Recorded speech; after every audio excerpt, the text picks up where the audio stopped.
பிரியமானவர்களே, வேதம் நமக்கு என்ன சொல்லுகிறது? நாட்களை விசேஷித்து கொள்ளுகிறவன் கர்த்தருக்கென்று விசேஷித்து கொள்ளுகிறான், நாட்களை விசேஷித்து கொள்ளாதவனும் கர்த்தருக்கென்று விசேஷித்து கொள்ளாதவனாய் இருக்கிறான். நாம் ஆராதிக்கிற நம்முடைய ஆத்மநாயகனான இயேசுவின் நாமத்திற்கு மீண்டும் மகிமை உண்டாவதாக. நாட்களை விசேஷித்து கொள்ளுகிற மனநிலை படைத்த மனிதர்கள் உண்டு. இந்த உலகத்தில் அதற்கு பஞ்சமே இல்லை. ஆயிரமாய் கோடிக்கணக்கான மக்கள்கள் இருக்கிறார்கள். அதே வேளையில் வேதம் சொல்லுகிற இந்த வார்த்தையை கொஞ்சம் கவனித்து பாருங்கள். நாட்களை விசேஷித்து கொள்ளாதவர்களும் உண்டு. இந்த நாட்களை விசேஷித்து கொள்ளாதவர்கள் எவ்வளவு பேர் இருப்பார்கள் என்று நாம் கொஞ்சம் யோசித்தால் குறைவுதான். நாட்களை விசேஷித்து கொள்ளுகிறவர்கள் இந்த பூமியில அதிகம். மதர்ஸ் டேன்றாங்க, டீச்சர்ஸ் டேன்றாங்க, போலீஸ் டேன்றாங்க, வேற என்னங்க சில்ட்ரன்ஸ் டேன்றாங்க, லவர்ஸ் டேன்றாங்க, ஃபாதர்ஸ் டேன்றாங்க, மதர் என்னென்னமோ டேஸ் எல்லாம் சொல்லி செலிப்ரேட் பண்றாங்க. நாட்களை விசேஷித்து கொண்டு செலிப்ரேட் பண்ணுவதற்கு இன்றைக்கு திரளான மக்கள் கூட்டங்கள் இந்த பூமியில உண்டு. அதே வேளையில நாட்களை விசேஷித்து கொள்ளாத ஒரு கூட்டம் என்று பார்த்தால் மிக குறைவு, சொற்ப கூட்டங்கள் தான். இது ரெண்டு சாராரையும் குறித்து, இந்த இரு சாராரையும் குறித்து கர்த்தருடைய வேதம் என்ன சொல்கிறது என்றால், ரட்சிக்கப்பட்ட ஜனங்களுக்குள்ளாக, நான் உலகத்தாரை குறித்து பேசவில்லை, குறிப்பாக இப்பொழுது நான் சொல்லுகிறது ரட்சிக்கப்பட்டவர்கள். இந்த ரட்சிக்கப்பட்டவர்கள நாட்களை விசேஷித்துக் கொள்ளுகிறவர்கள் கர்த்தருக்கென்று விசேஷித்துக் கொள்ளுகிறார்கள். நாட்களை விசேஷித்துக் கொள்ளாதவர்களும் கர்த்தருக்கென்றே விசேஷித்துக் கொள்ளுகிறது இல்லையாம். இப்படி ரோமர் 4:16 நாம் வாசிக்கிறோம்.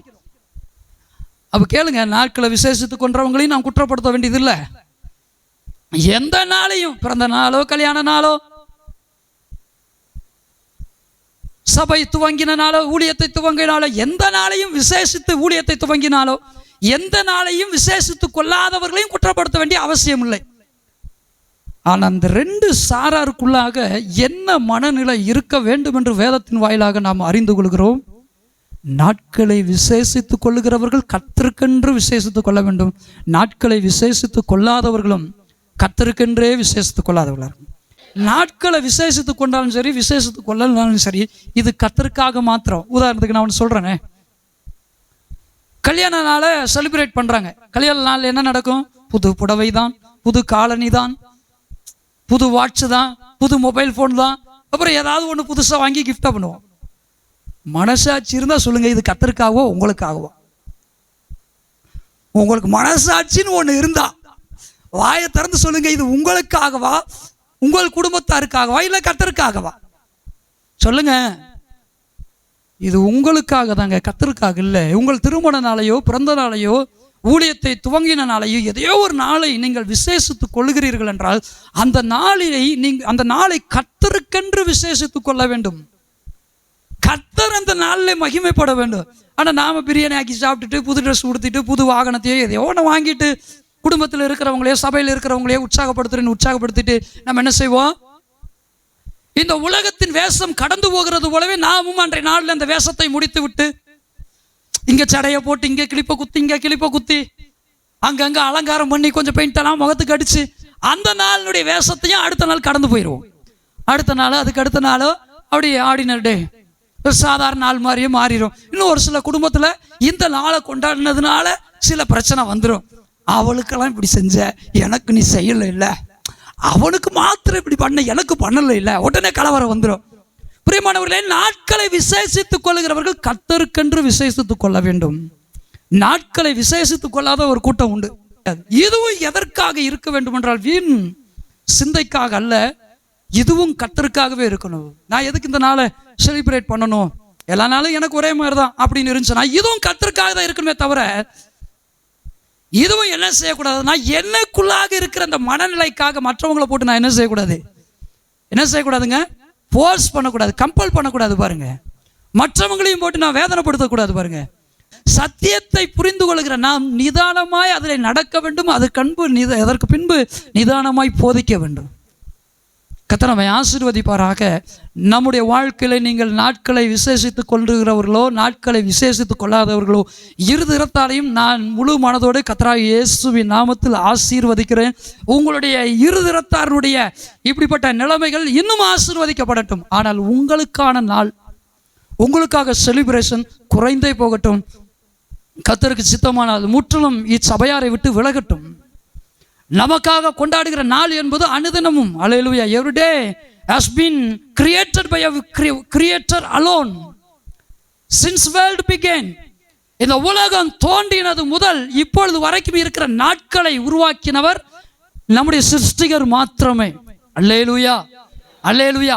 இதை அறிந்திருக்கிற விசுவாசி, இதை அறிந்திருக்கிற தேவனுடைய மனுஷன், தேவனுடைய மனுஷி எல்லா நாளிலேயும் எல்லா நாட்களையும் கர்த்தருக்குள்ளாக செலவழிக்க ஆசைப்படுகிறான். கர்த்தரை மகிமைப்படுத்த விரும்புகிறான். ஏன் தெரியுங்களா? நாளை கர்த்தர் மனுஷனுக்காகவே படைத்தார். நாட்களை கர்த்தர் மனுஷனுக்காக கொடுத்தார். இதை புரிந்து கொண்ட ஆவிக்குரிய மனுஷன், ஆவிக்குரிய மனுஷி, இந்த நாள் கர்த்தர் படைத்ததென்றால், இந்த நாள் கர்த்தர் உண்டாக்கினதுனால, கர்த்தர் உண்டாக்கினது என்றால் இந்த நாளில் நான் கர்த்தரை மகிமைப்படுத்த வேண்டும், கர்த்தரை நான் துதிக்க வேண்டும், கர்த்தரை நான் பாட வேண்டும், கர்த்தருக்காக எவற்றையாவது நான் செய்ய வேண்டும். ஆனால் நம்ம அடிப்படை ஜெபமே அநேக கிறிஸ்தவர்கள், நம்மள அநேக கிறிஸ்தவர்கள்ல அடிப்படை ஜெபம் கூட செய்யறதில்ல, அடிப்படையாக கூட கர்த்தரை துதிக்கிறதில்ல, பாடுறதில்லை. அதனால உங்களை கொடுத்த ஆண்டவரை இன்னைக்கு மகிமைப்படுத்ததுனால எந்த அளவுக்கு அந்த நாளை பெற்றுக்கொண்ட நீங்கள் நன்றி அறிதல் இல்லாதவர்களாக இருக்கிறீர்கள், நன்றி மறந்தவர்களாக இருக்கிறீர்கள். இன்றைக்கு எத்தனையோ பேருக்கு இன்றைக்கு இந்த காலை வேலை என்பது, இந்த பகல் காலம் என்பது இல்லை. நேற்றைய தினத்தோட அவருடைய வாழ்க்கை முடிந்து விட்டது. இந்த நாளை காணுவதற்கு அவர்கள் இல்லை. இந்த நாள் அவர்களுக்கு உரித்தாக இல்லை. இந்த நாள் அவர்களுக்கு உரிய நாளாக இல்லை. இன்றைக்கு இந்த நாள் நமக்குரிய நாளாக ஆண்டவர் நம்ம எத்தனை பேர் கொடுத்திருக்கிறார். நாம் எல்லோருக்கும் கர்த்தர் கொடுத்திருக்கிறார். கரங்களை உயர்த்தி யாரெல்லாம் கர்த்தருக்கு நன்றி சொல்றீங்க? அல்லேலூயா. அதிலும் விசேஷமாக இன்றைய நாள் ஆராதனை நாள், கர்த்தருக்கு சபையாராய் கூடி வந்து ஆராதனை செய்கிற நாள். சபையாராய் ஒரே மனதோடு கூடி வந்து ஆராதனை செய்கிற இந்த நல்ல நாளை எத்தனை பேர் இன்னைக்கு மறந்துட்டாங்க?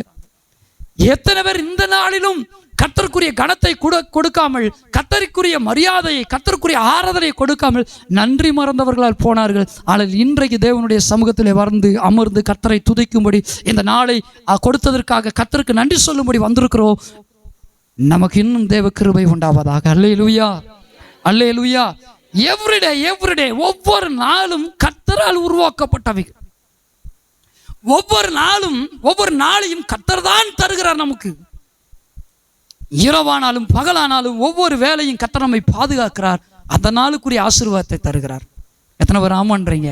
வேதத்துல வாசிக்கிறோம், அதின் நாளுக்கு அதின் பாடு போதும். இப்படியெல்லாம் நான் சொல்லி ஜெபம் பண்ணியிருக்கிறவங்க கைகளை உயர்த்த முடியுமா?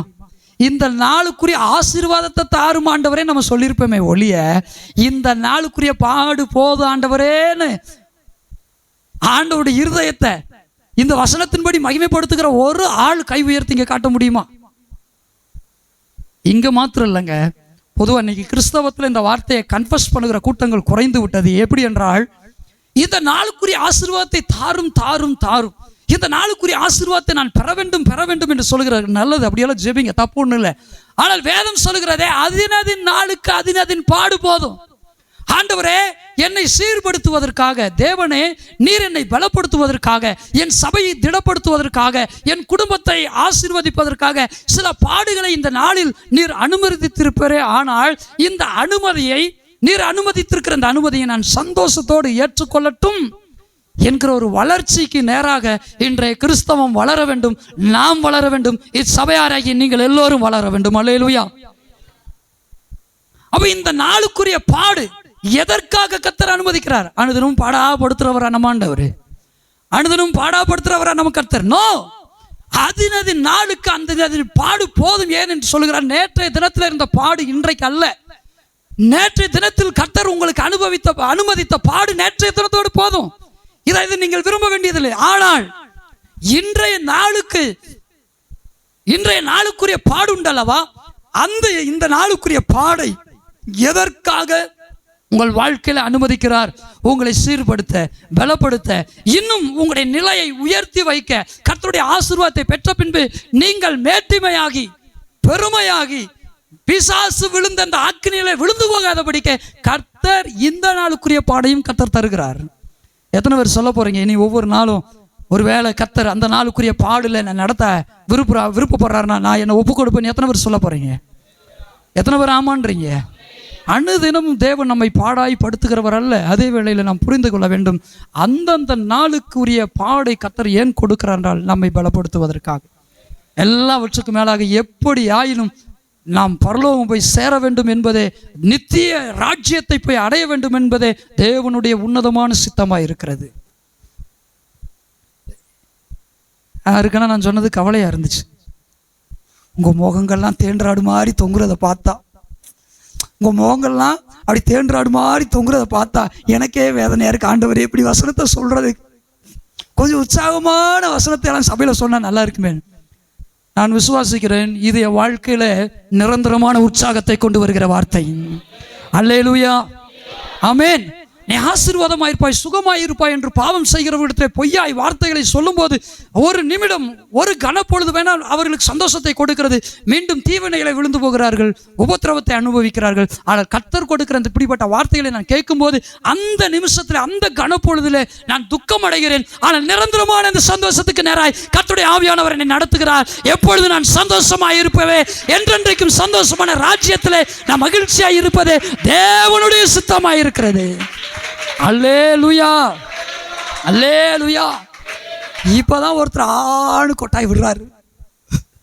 பரவாயில்ல, உற்சாகம் வருது போல, உள்ள இருக்கிற டயர்டு வெளியே போகுது போல. God bless you. எத்தனை பேர் எந்தெந்த நாட்களை நீங்கள் உங்களுடைய பர்சனல் மெமோரண்டம், உங்களுடைய தனிப்பட்ட டைரி, நாள் குறிப்பேட்டில் நீங்கள் குறித்து வைத்திருக்கிறீர்கள் என்று எனக்கு தெரியவில்லை. ஆனால் ஒரு நாளை உங்களுடைய இருதயத்தில் ஆழமாக பதித்து வைத்துக் கொள்ளுங்கள். நான் இயேசுவை ஏற்றுக்கொண்ட அந்த ரட்சிப்பின் நாள் பாக்கிய நாள், நன்னாள். நான் இயேசுவை என்னுடைய ஆவியின் கண்களில், ஆத்துமாவின் கண்களில் தரிசித்த அந்த நாள் பாக்கியமான நாள், ஈடுனே இல்லாத நாள். அல்லேலூயா. மாணிக்க தேரோடே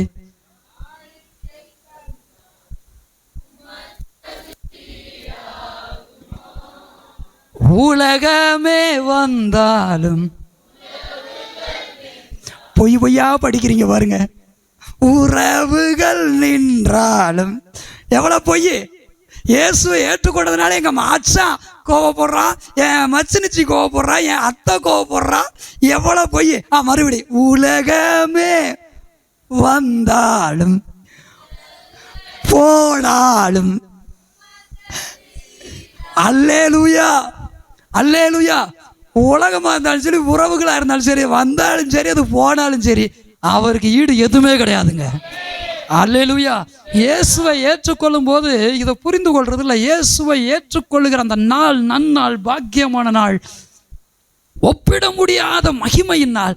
ஆனால் இந்த அற்புதமான நாளை விட்டுட்டு தான் இன்னைக்கு என்ன செய்கிறாங்க, இந்த நாளுடைய ரிமெம்பரன்ஸ், இந்த நாளுடைய ஞாபகம் எப்பொழுதுங்க, எவ்ரிடே, ஒவ்வொரு நாள், குறிப்பாக அந்த வாரத்தின் ஒரு நாள் ஆராதனைக்கு வரும்போது அந்த நாளை நினைக்கிறேன். கர்த்தர் என்னை தொட்ட, கர்த்தரை கண்டுகொண்ட அந்த நாளை நான் நினைச்சு அகமகிழ்ந்து பாடுறேன். ஆனால் நிறைய பேருக்கு பிரச்சனை என்ன, உறவுகள் கல்யாணம்.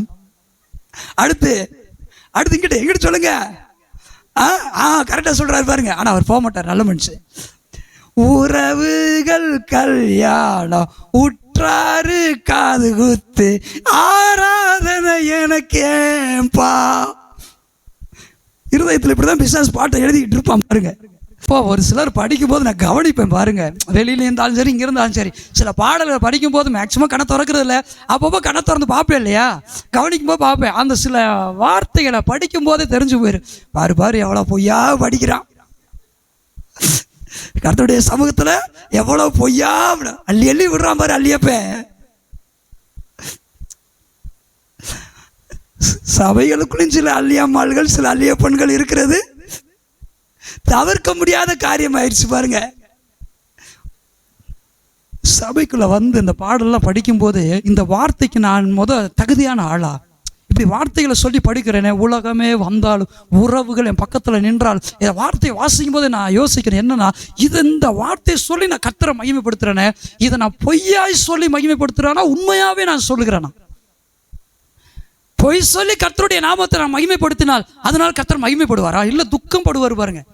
பொய் சொல்லி தேவனுக்காக நான் காணிக்கை கொடுத்தா கர்த்தர் மகிமைப்படுவாரா? நோ, அந்த காணிக்கையில கர்த்தர் துக்கம் தான் படுவார். பொய் சொல்லி கர்த்தரை நான் ஆராதிச்சா கர்த்தர் அதில் மகிமைப்படுவாரா? No no no. துக்கம் தாங்க படுவாரு. நம்முடைய வாழ்க்கையில நாம் ரட்சிப்பை பெற்ற அந்த நாள், ரட்சணிய நாள் எவ்வளவு பெரிய மேன்மையான நாள். நாம் அதை புரிந்து கொண்டால் உண்மையாவே உள்ளத்திலிருந்து சொல்லுவோம், இந்த உலகமாவது உற்றாராவது உறவினராவது இயேசு எனக்கு போதும். நம்முடைய சபையிலே இயேசு என்கிற ஒருவர் உண்டே, என் ஆத்மாவை ரட்சித்தவர், அவர் எனக்கு போதும். அல்லேலூயா. இப்படிதாங்க சொல்ல ஆரம்பிப்போம். என் வாழ்க்கையில சபையில இவர் எனக்கு போதும்னு சொல்லுவோம் பாருங்க. அந்த பரிதாபம் இன்னைக்கு நிறைய கிறிஸ்தவங்களுடைய வாழ்க்கையில, மூத்த கிறிஸ்தவங்களுடைய வாழ்க்கையில, மூப்பர்கள் என்று அழைக்கப்படுகிற ஒரு நிலையில் இருக்கிறவங்களுடைய வாழ்க்கையில கூட இன்னைக்கு இதை மிஸ் பண்ணிடுறாங்க, இதை விட்டுறாங்க. இப்படிப்பட்ட குறைவுகளிலிருந்து, தாழ்ச்சியிலிருந்து கர்த்தர் நம்மை காப்பாற்றுவாராக, கர்த்தர் நம்மை ஆசீர்வதிப்பாராக. ஒரு வார்த்தை கூட நாம் வாசிக்க போகிறோம். நாட்களை விசேஷித்துக் கொள்கிறவன் கர்த்தருக்கென்று விசேஷித்துக் கொள்கிறான், நாட்களை விசேஷித்துக் கொள்ளாதவன் கர்த்தருக்கென்றே விசேஷித்துக் கொள்ளாது இருக்கிறான் என்று ரோமர் 14:6 எழுதப்பட்டிருக்கிறது. இந்த வேதாகமத்தில் நாட்களை விசேஷித்துக் கொண்ட மனிதர்களை நாம் கண்டுபிடிக்க வேண்டும் என்றால் கொஞ்சம் ரொம்ப ரொம்ப கஷ்டங்க, அரிதானதுங்க, ரொம்ப குறைவானவங்க தான் இருக்கிறாங்க. நாட்களை விசேஷித்துக் கொள்ளாதவர்கள் பார்த்தா so many signs. அநேக பரிசுத்தவான்கள் வேதாகமத்தில் இருக்கிறாங்க. நாட்களை விசேஷித்துக் கொண்ட பரிசுத்தவான்களை நீங்கள் வேதத்திலே கவனித்தால் ஒரு சிலரை, வெகு சிலரை, நாட்களை விசேஷித்துக் கொள்ளாத பரிசுத்தவான்களை கவனிச்சிங்கன்னா ஏகப்பட்ட பரிசுத்தவான்கள் இருக்கிறாங்க நம்முடைய வேத புஸ்தகத்தில். ஒரே ஒரு பரிசுத்தவானை முதலாவதாக நான் வாசிக்கலாம். இவர் ஒரு நாளை விசேஷித்துக் கொள்கிறார், அந்த நாளுக்கு பேரும் வைக்கிறார், இது கர்த்தர் உண்டு பண்ணின நாள், இதில் நாம் களிகூர்ந்து மகிழ வேண்டும் என்றெல்லாம் அழைப்பு கொடுக்கிறார். சங்கீதத்தின் புஸ்தகம் 118 அதிகாரம் 24 வசனம் இவ்விதமாய் சொல்லுகிறது, இது கர்த்தர் உண்டு பண்ணின நாள், இதிலே களிகூர்ந்து மகிழ கடவோம். இது கர்த்தர் உண்டு பண்ணின நாள், இதிலே நாம் என்ன செய்ய வேண்டும்? களிகூர்ந்து மகிழ கடவோம். இந்த வார்த்தையை சொல்லுகிற தேவனுடைய மனிதன் இது கர்த்தர் உண்டு பண்ணின நாள் என்றும் இதில் நாம் எல்லாம் மகிழ்ச்சியா இருக்க வேண்டும் என்று ஒரு அழைப்பையும் கொடுக்கிறார். என்ன நாளா இருக்கும்? என்ன நாளா இருந்திருக்கும்? இந்த வார்த்தைகளை சொல்லுகிறவர் சங்கீதக்காரன் ஆகிய தாவீது.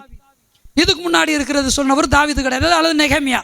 சரி கவனிங்க, 118 தாவீது எப்படி சொல்றாருன்னு கொஞ்சம் கவனிங்க. இது கர்த்தர் உண்டு பண்ணின நாள், இதுல மகிழ்ந்து இருக்க கடவுன்றார். என்ன நாளா இருக்கும்? தாவீது கல்யாண நாளா?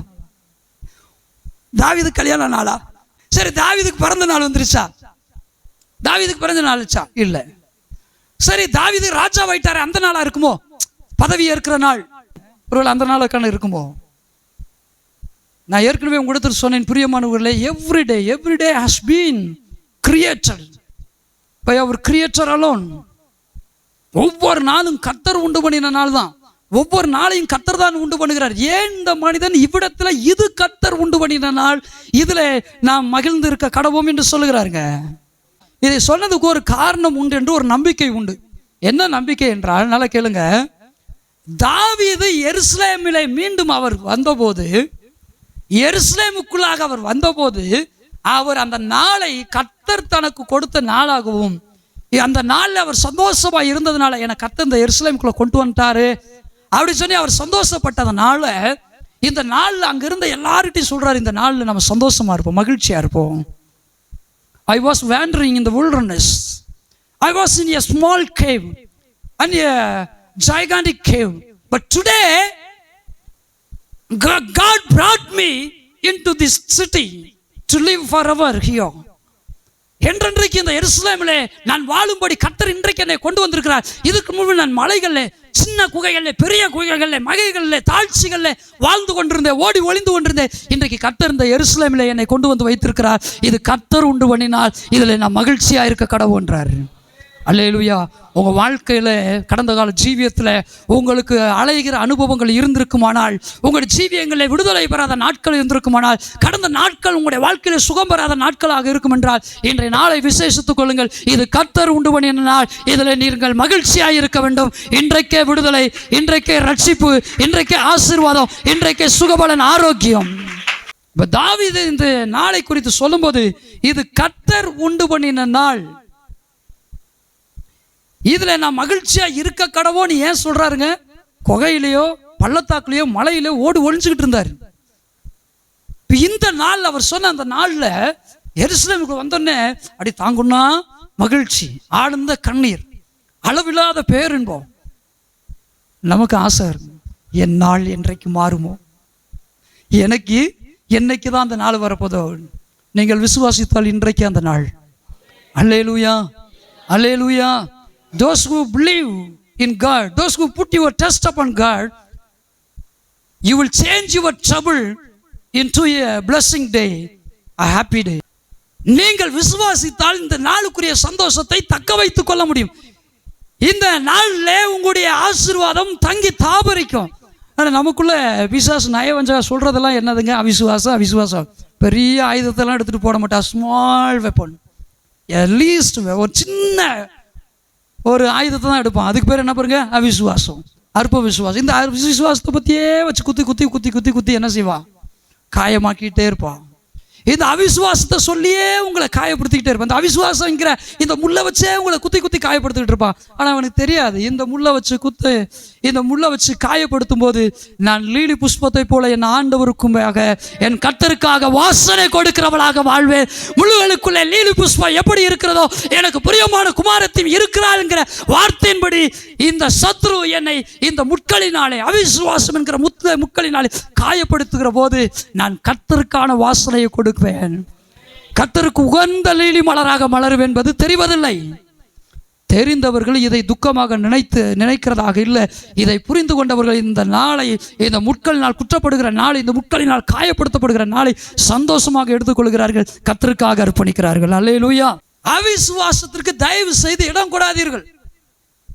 உங்களுடைய இருதயத்தில் அவிசுவாசத்துக்கு இடம் கொடுக்கும் போதே சாத்தான் அங்கே தன்னுடைய சிங்காசனத்தை வைத்து விட்டான் என்பது பொருள். அவருடைய சிங்காசனத்தை உங்களுடைய இருதயத்திலிருந்து தூக்கி எறியுங்கள். ஏனெனில் உங்களுடைய இருதயம் யாருக்குரிய சிங்காசனமாக இருக்கிறது என்றால் அந்த நாளை படைத்த கர்த்தருக்குரிய சிங்காசனமாக இருக்கிறது.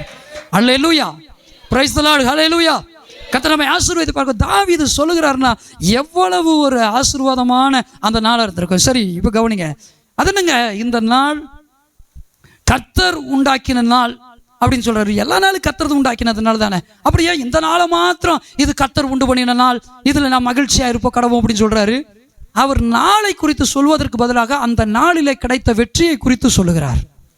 அல்லேலூயா. அந்த நாளை குறித்து அவர் வசனிப்பதற்கு பதிலாக அந்த நாளிலே தனக்கு கிடைத்த அந்த சமாதானத்தை, சந்தோஷத்தை, விவரிக்க முடியாத, சொல்லி முடியாத அந்த கிருபை, ஈவை அவர் பிரகடனப்படுத்தி பேசுகிறவராக இருக்கிறார். அல்லேலூயா. அப்போ கிறிஸ்தவர்களாகி நாம் நாட்களை விசேஷித்து கொண்டவர்களாக இருந்தால் அந்த நாளிலே கர்த்தர் எனக்கு கொடுத்த ரட்சிப்பை, கர்த்தர் எனக்கு கொடுத்த கிருபையை, கர்த்தர் எனக்கு கொடுத்த உதவியை, கர்த்தர் எனக்கு கொடுக்கிற ஒத்தாசையை, கர்த்தர் எனக்கு கொடுக்கிற குட் கம்பேனியன், நல்ல தோழமையை குறித்து சந்தோஷப்பட்டு கர்த்தரை உயர்த்துகிறவர்களாக இருக்க வேண்டும். நமக்கு தெரிஞ்சதில்லை என்ன, அல்லது இன்றைக்கி இருக்கிற ஞானம் இல்லாத, புரிதல் இல்லாத கிறிஸ்தவர்கள் செய்கிற காரியங்கள் என்ன? கல்யாண நாளோ அந்த நாளோ இந்த நாளோ உடனே போய் ஆகாத கேன்சரை உருவாக்குற கேட்க வாங்குறது. ஹலோ, எதுங்க? என்ன உருவாக்குறதா? இன்னைக்கு இருக்கிற 99.99% கேக்கு இருக்குல்லையா, நீங்க போய் குறைந்த விலைக்கு வாங்குறீங்களோ ரொம்ப, அது என்ன ஃபாரஸ்ட்? பேர பாரு, பிளாக் ஃபாரஸ்டா? என்ன ஃபாரஸ்ட்டுங்க? அம்மா மாதிரி சொல்லுங்க, சும்மா வாயில வர சொல்லுங்க. பிளாக் ஃபாரஸ்டா? என்ன ஃபாரஸ்ட்?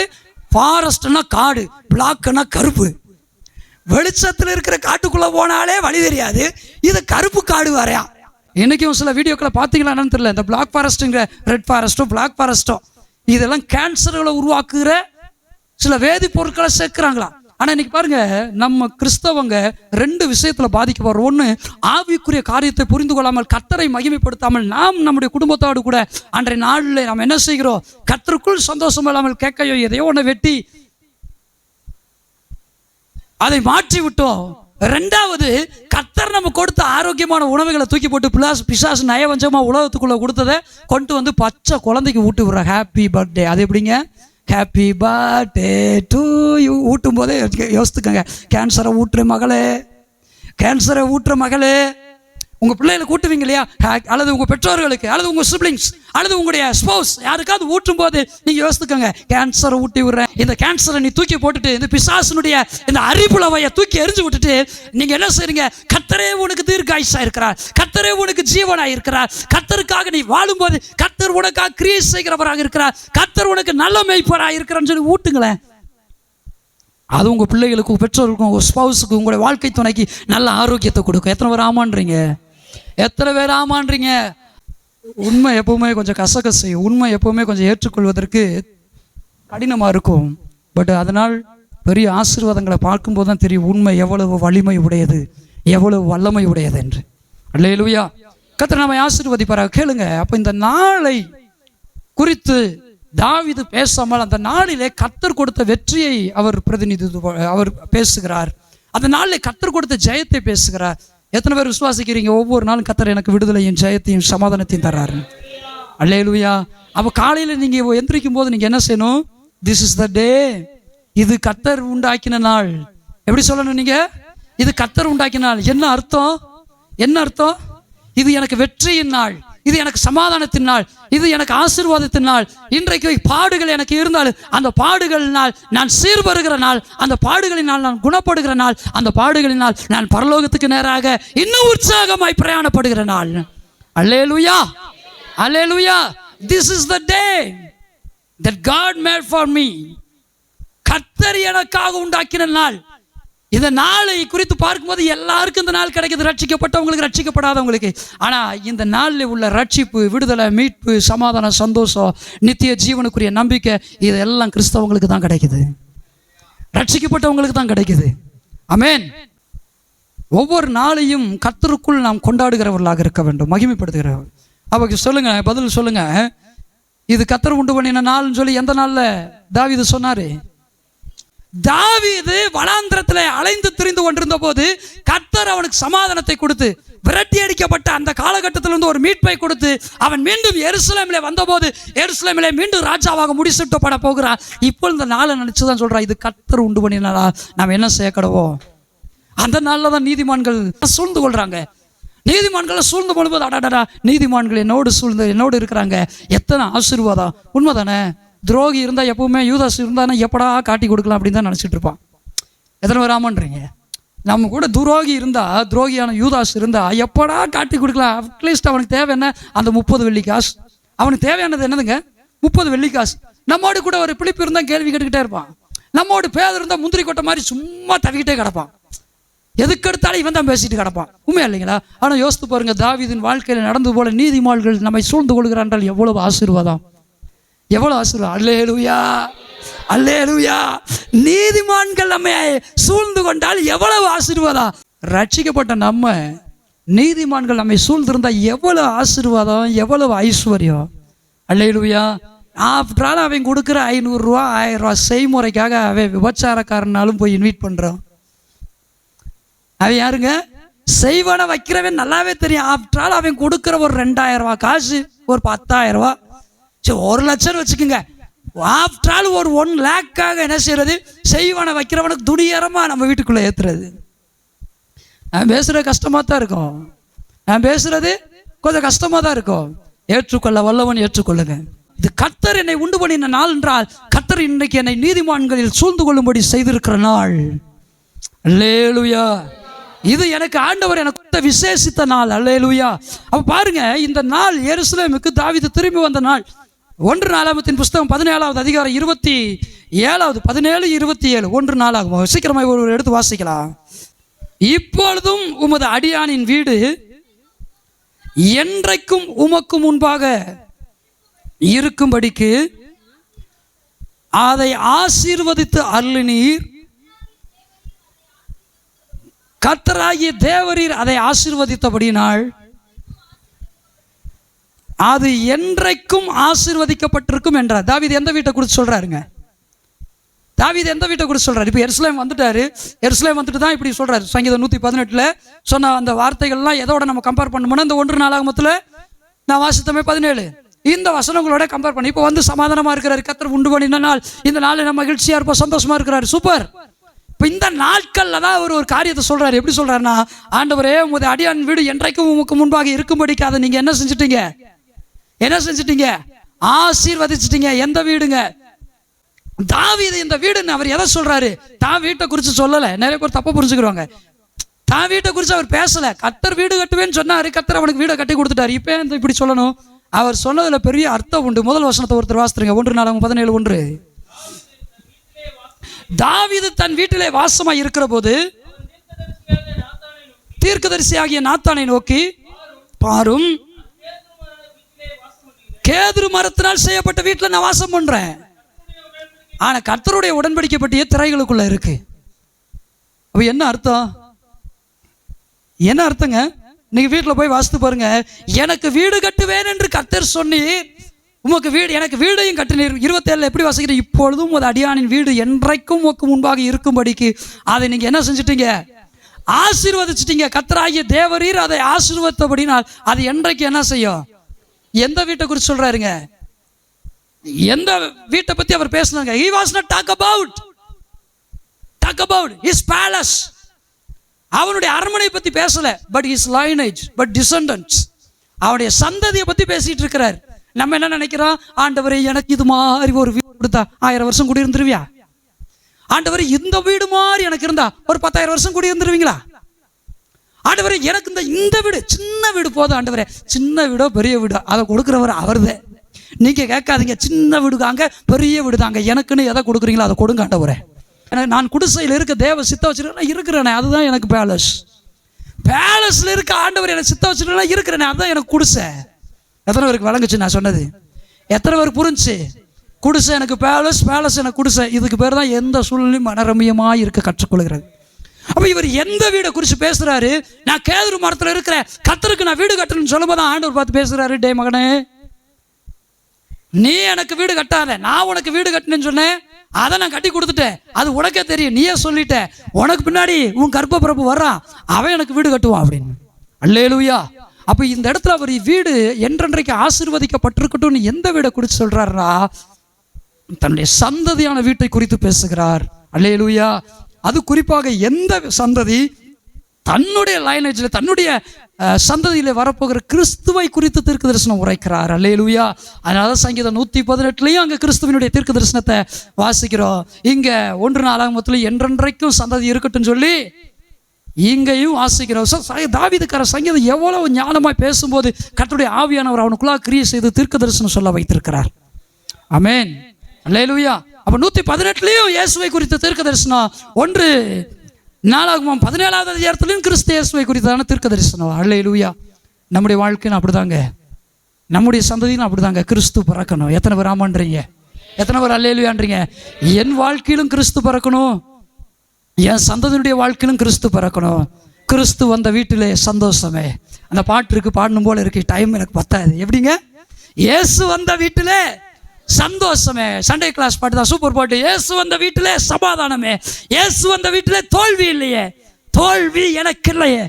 பேசும்போது அந்த பாடலை பாடும்போது அவ்வளோ சந்தோஷமா இருக்கு. இயேசு வந்த வீட்டிலே சந்தோஷமே. யாருக்கெல்லாம் அந்த பாட்டு தெரியும்? சரி, முடிச்சுட்டு கூட பாடிக்கலாம். கவனிங்க. அப்போ இப்போ முடிக்கலைன்னா கொஞ்சம் இருக்கு முக்கியமான விஷயங்கள்லாம். அல்லேலூயா, அல்லேலூயா. அப்போ எந்த வீட்டை குறித்து தாவீது பேசுகிறார் என்றால், தேவன் அவனுடைய சந்ததியில எழுப்ப போகிற ஒவ்வொருவரை குறித்து பேசுகிறார், கிறிஸ்துவை குறித்து பேசுகிறார் தீர்க்க தரிசனமாக. அப்ப நல்லா கேளுங்க, நாமும் இதை போல ஆசை உடையவர்களா இருந்தால் நம்மளை அறியாம தீர்க்க தரிசனம் சொல்லுவோம். எத்தனை பேர் ஆமான்றீங்க?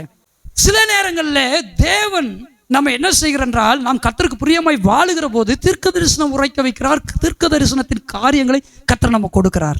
எத்தனை பேருக்கு நான் சொன்னது புரியுது? எத்தனை பேருக்கு புரியுதுங்க? நீங்க தீர்க்க தரிசி இல்லைன்னாலும் நீங்க கர்த்தருக்கு உண்மையாக நடக்கும்போது உங்களுடைய வார்த்தைகளை கர்த்தர் தீர்க்க தரிசனமா மாற்றி கொடுப்பார். எத்தனை பேர் அல்லேலூயான்றீங்க? எத்தனை பேர் அல்லேலூயான்றீங்க? எனவே நான் சொல்லுவேன் பாருங்க, ஒரு தீர்க்கதரிசியின் வார்த்தையை காட்டிலும் ஒரு உண்மையுள்ள மனுஷனுடைய வார்த்தை வல்லமையுள்ள வார்த்தை. அல்லேலூயா, அல்லேலூயா. எத்தனை பேருக்கு விளங்கல? ஒரு தீர்க்கதரிசியினுடைய வார்த்தையை பார்க்கிற ஒரு உண்மையுள்ள கர்த்தருடைய உண்மையுள்ள மனுஷனுடைய வார்த்தை வல்லமையுள்ள வார்த்தை. ஏனெனில் தீர்க்கதரிசி பொய் சொல்வான் என்றால் அவனுடைய வார்த்தை வல்லமை இழந்துவிடும்.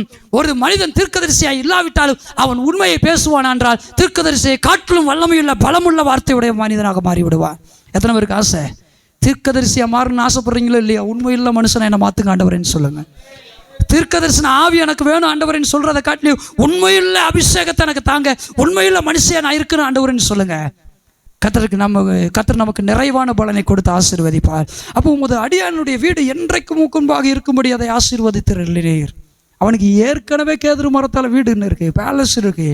இப்போ அவர் எந்த வீடை பற்றி பேச நீங்கள் வீட்டில் போய் வாசித்தீங்கன்னா தான் நல்லா புரியும்.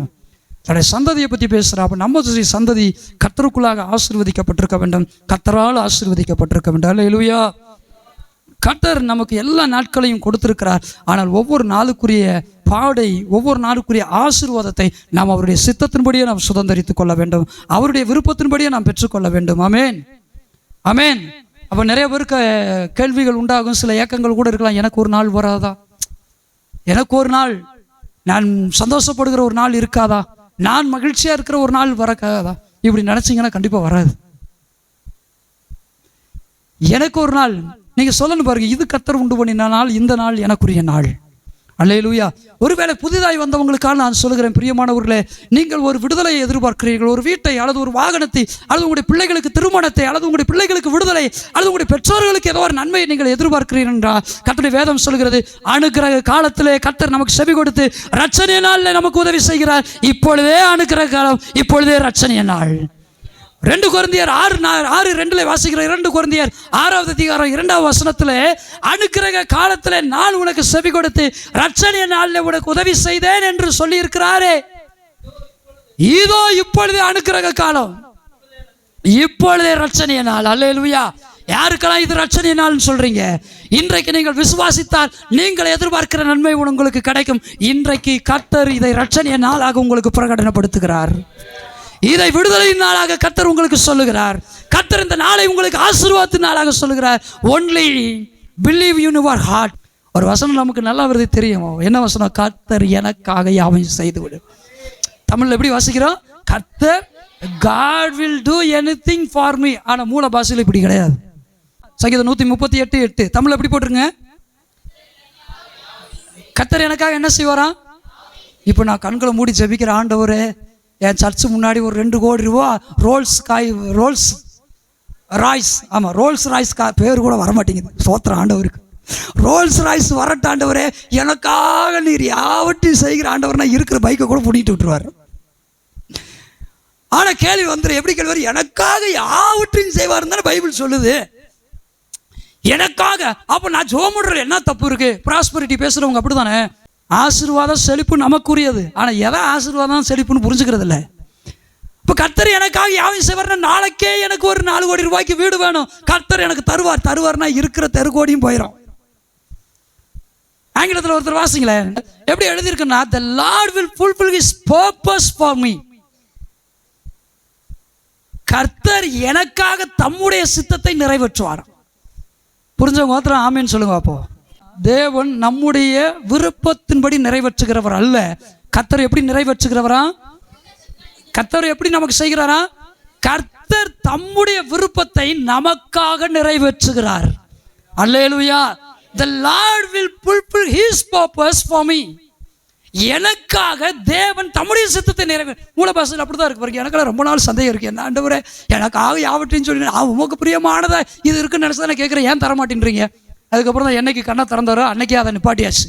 கர்த்தர் எனக்காக யாவையும் செய்து முடிப்பார்னு சொன்னாலும் எனக்கு தெரியும், மைண்டில் வந்துடும். எப்படி? அவருடைய சித்தத்தின்படி எனக்காக யாவற்றையும் செய்வார். அல்லேலூயா, அல்லேலூயா. எனவே இன்றைக்கு நீங்கள் விசுவாசியுங்கள், கர்த்தருடைய சித்தத்தின்படி இன்னைக்கு நான் விடுதலை பெறுகிற நாள் என்றால் இந்த நாள் எனக்கு ரட்சணிய நாள். கர்த்தருடைய சித்தத்தின்படி இன்னைக்கு எனக்கு பெரிய ஒரு ஆசீர்வாதத்தை காண்கிற நாள் என்றால் இன்றைய நாள் எனக்குரிய நாள். கர்த்தர் அதை நிச்சயமாய் செய்து முடிப்பார். தேவநாம மகிமைப்படுவதாக. இந்த வார்த்தையின்படியே தம்முடைய ஆசீர்வாதத்தை அளவில்லாமல் நமக்கு தந்து ஆசீர்வதிப்பாராக.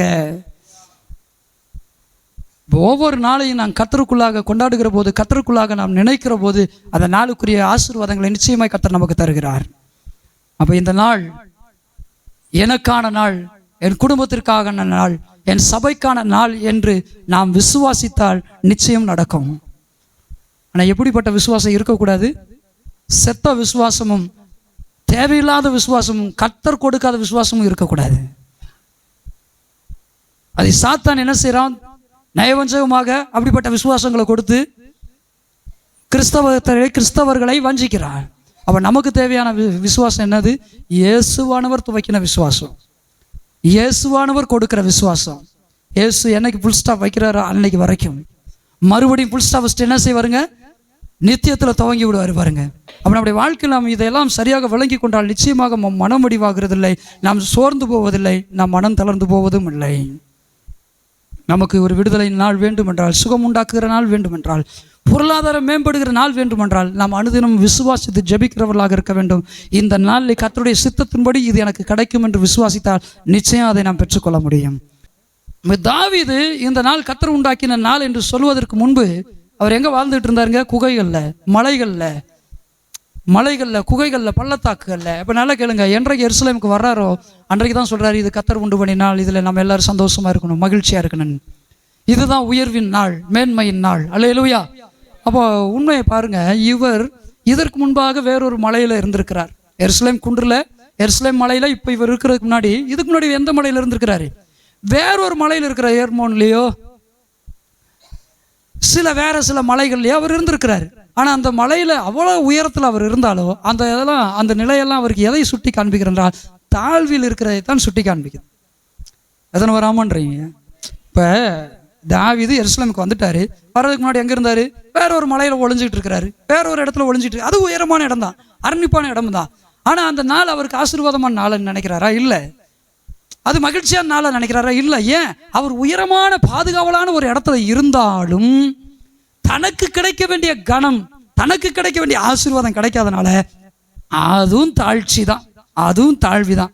எங்க இருக்கிறன்றது விஷயம் கிடையாது, நாம் எப்படி இருக்கிறன்றதான் விஷயம். எத்தனை பேருக்கு புரியுதுங்க? எத்தனை பேர் புரியுதுங்க? எவ்வளவு உயரத்தில் தாவீது இருந்தாலும் அதையெல்லாம் அவர் எப்படி நினைக்கிறார்? தாழ்ச்சியாக தான் நினைக்கிறார், தாழ்வாத்தான் நினைக்கிறாரு. என்னைக்கு நான் எருசலேமுக்கு போறேனோ அன்னைக்கு தான் எனக்கு ஆசீர்வாதமான நாள். எருசலேம் என்றால் என்ன அர்த்தம்? சமாதானத்தின் வீடு.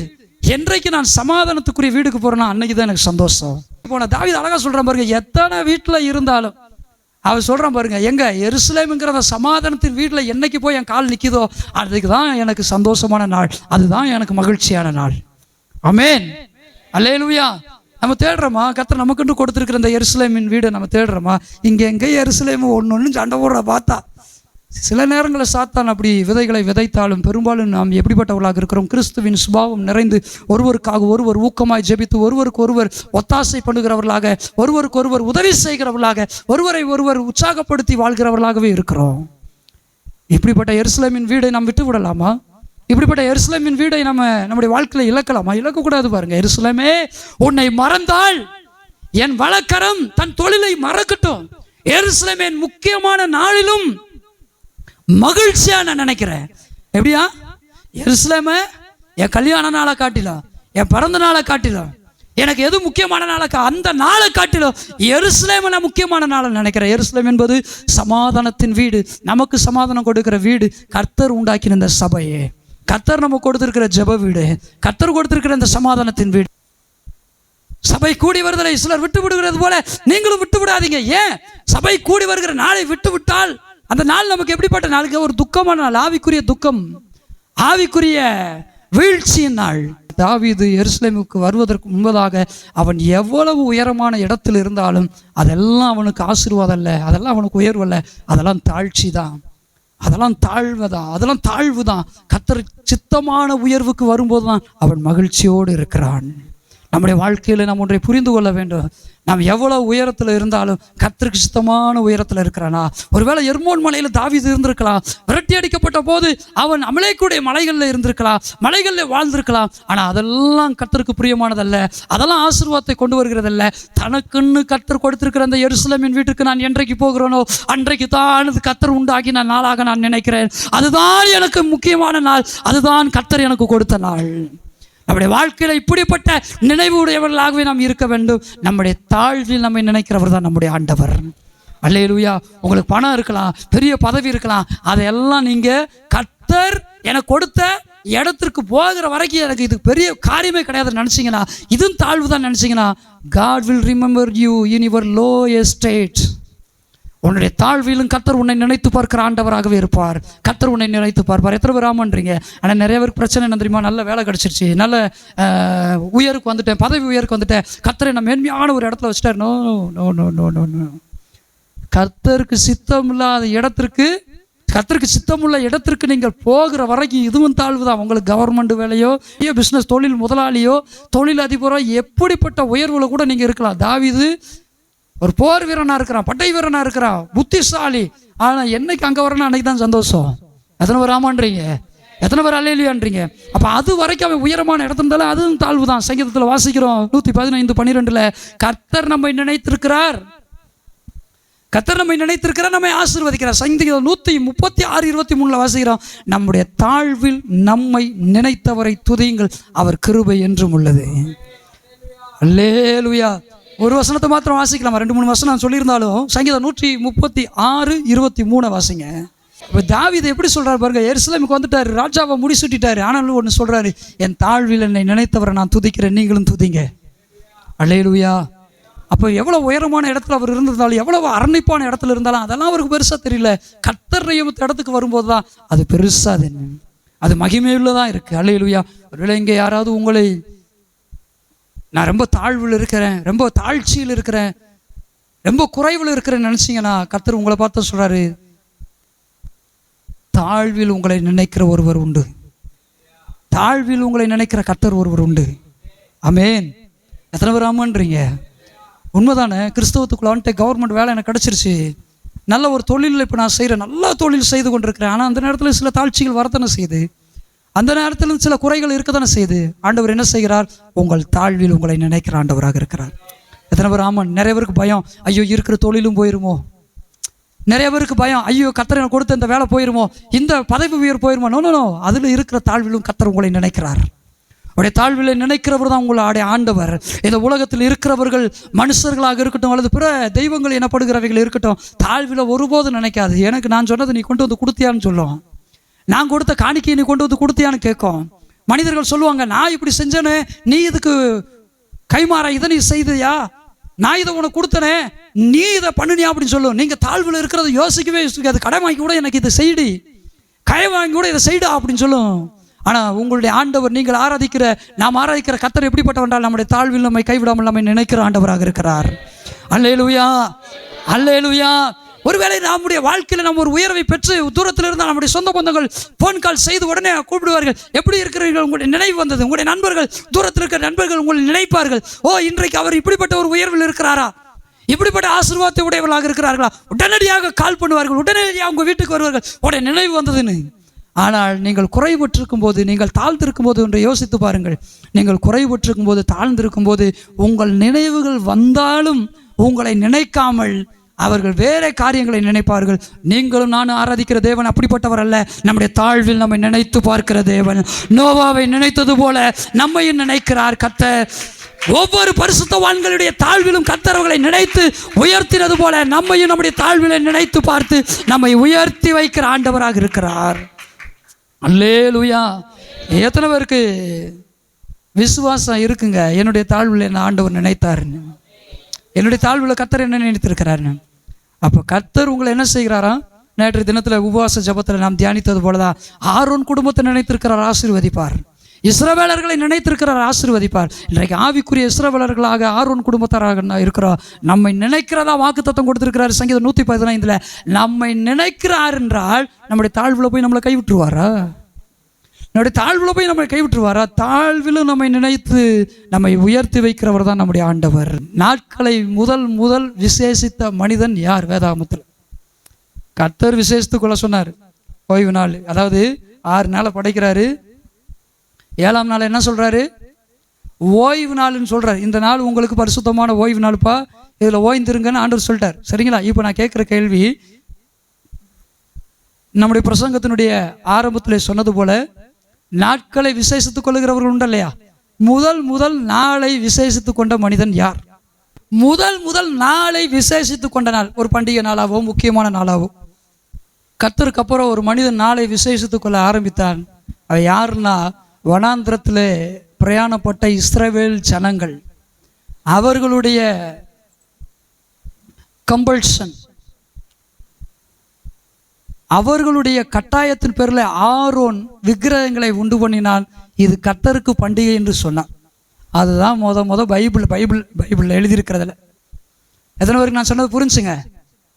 எத்தனை பேருக்கு நான் சொன்னது புரிஞ்சு? வேதாகமத்திலே முதல் நாளை விசேஷித்து கொண்ட மனிதர்கள் யார் என்றால், எகிப்து என்கிற கொடிய காலவாயின் பிடியிலிருந்து, இருப்பு காலவாயின் பிடியிலிருந்து தேவன் தம்முடைய ஜனங்களை ரட்சித்து வரும்போது வனாந்திரத்தில் அழகா போயிட்டு இருக்கிறா. இப்போ ஆசை வந்துருச்சு. எப்படி நான் மீதியான பார்க்குறான், அமலேக்கியனை பார்க்குறான், பெலிஸ்தியனை பார்க்குறான். இவெல்லாம் எப்படி கொண்டாடுறான்? கொண்டாடிட்டு உடனே மோசே எங்க என்ன செய்கிறாருங்க, மலையின் மேலே போயிட்டாரு. பிரமாணத்தை வாங்க. 40 நாள் ஆச்சு. இவன் பார்த்தான், 40 நாள் முடிஞ்சு 41வது நாளில் பண்டிகை உருவாக்கிட்டான். பொற்கன்று உண்டாக்குறான். ஆரோன்கிட்ட போறான். இந்த காதில் கழுத்தில் கிடக்கிறதெல்லாம் வச்சுக்க, காதில் கழுத்தில் கிடக்கிறதெல்லாம் கொடுத்துட்டான். பொண்ணுனால கண்ணுக்குட்டியை உருவாக்கி என்ன செய்ய, பண்டிகை உருவாக்கணும்னு ஆரோன் என்ன சொல்லிட்டான், ஒரு கண்டுக்குட்டியை உருவாக்குறான். உருவாக்கிட்டு என்ன சொல்லிட்டான், இது கர்த்தருக்கு பண்டிகையின் நாள். நீங்க வேதத்தை தேடி வாசிங்க. இது யாத்ராமத்தின் புஸ்தகம் உண்டு. ஆதியாகமம் டு யாத்ரா வரைக்கும் நான் சொன்ன விஷயம் வரைக்கும் ஒரு மனுஷன், ஒரு ஆவிக்குரிய மனுஷன், கர்த்தருடைய பிள்ளைங்க ஒரு பண்டிகை நாளை கொண்டாடினதே கிடையாது. கர்த்தர் சொன்னார் ஓய்வு நாளை கொண்டாடு. அதாவது பலி செலுத்துகிற நாள். இன்னைக்கு நீ பலி செலுத்து, உன் ஏகபுத்திரனை கொண்டு போ, கர்த்தர் சொன்னார். ஆனால் மனுஷன் ஒரு நாளை விசேஷித்து கொண்டது என்று உண்டான நாள். அது கர்த்தருக்காக விசேஷித்து கொண்டதாக பொய்யாய் சொல்லப்பட்ட விபச்சாரத்தின் நாள், வேசித்தனத்தின் நாள், கர்த்தருக்கு துரோகம் பண்ணின துரோகத்தின் நாள் தான் இந்த நாள். மோசே வர தாமதித்த போது விக்கிரகத்தை உண்டாக்கி கர்த்தருக்கு பண்டிகைன்னு சொல்லி பண்டிகையை உருவாக்கி என்ன செஞ்சான், உட்காந்து விளையாடவும் ஆரம்பிச்சானா. யாத்திரை 32:5 வாசிக்கிறோம். விக்கிரகத்தை உண்டாக்கி, வாசிக்க கூட வேண்டாம் கேளுங்க, விக்கிரகத்தை உண்டாக்கி இன்றைக்கு கர்த்தருக்கு பண்டிகையின் நாள் அப்படின்னு சொன்னா. இதுதான் மனுஷன் விசேஷித்த முதல் நாள். கர்த்தரால் ரட்சிக்கப்பட்ட ஜனங்கள் விசேஷித்த முதல் நாள், கர்த்தர் சொல்லாமல் விசேஷித்த நாள். கிறிஸ்துமஸ்ங்கிற நாளை இந்த பைபிளில் நீங்க எங்கேயாவது பார்க்க முடியுமா? நீ புது வருடங்கிற நாள் இங்க பார்க்க முடியுமா? பிறந்த நாளை பார்க்க முடியுமா? உங்களை பார்த்து தான் கேட்டுக்கிட்டு இருக்கிறேன். கல்யாண நாள்னு பார்க்க முடியுமா? எனக்காக இயேசு மரித்தாரே அந்த நாள் தாங்க பாக்கியமான நாள். என்னை ரட்சித்தாரே அந்த நாள் தாங்க பாக்கியமான நாள்.